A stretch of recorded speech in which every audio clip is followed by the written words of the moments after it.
తండ్రికి మించిన కొడుకు ఇప్పుడు లోకేష్ అయ్యారు. సుదీర్ఘకాలంలో చంద్రబాబు నాయుడు చేయలేని పనిని నారా లోకేష్ చేసి చూపించారు. ఒకటి, వైఎస్ఆర్ కాంగ్రెస్ పార్టీని 11 స్థానాలకి పరిమితం చేయడంలో వ్యూహాత్మకంగా సక్సెస్ అయిన దాంట్లో చంద్రబాబు గారు తెర ముందుంటే తెర వెనకాలంతా నడిపించింది నారా లోకేష్. అదే సందర్భంలో ప్రభుత్వాన్ని వాళ్ళు నడిపిస్తోంది నారా లోకేష్. రాజకీయ కార్యకలాపాలని నడిపిస్తోంది నారా లోకేష్.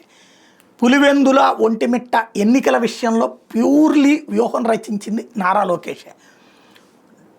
చంద్రబాబు ఇంతవరకు సాధ్యంగాని పులివెందుల్లో గెలిపించడం. క్రిందటిసారి చంద్రబాబు ఉన్నారు, ఇప్పుడు చంద్రబాబు ముఖ్యమంత్రిగా ఉన్నారు.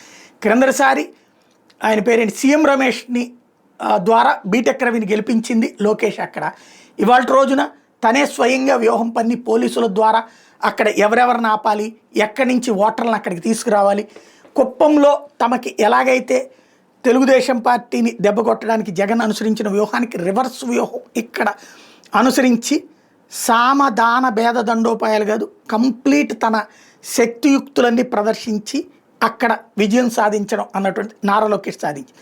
నైతికము అనైతికము అనేది రాజకీయాలలో ప్రజలు తేల్చాలి, ఇది నైతికం ఇది అనైతికం అని. దౌర్జన్యపూరితంగా జరిగిన మాట వాస్తవం.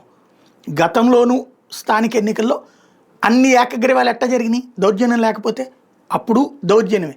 దాన్ని సమర్థించి దీన్ని వ్యతిరేకించకూడదు. దాన్ని వ్యతిరేకించేవాళ్ళు దీన్ని వ్యతిరేకించడంలో తప్పులేదు. నేను అది తప్పు చెప్పా, ఇది తప్పు చెప్తున్నా.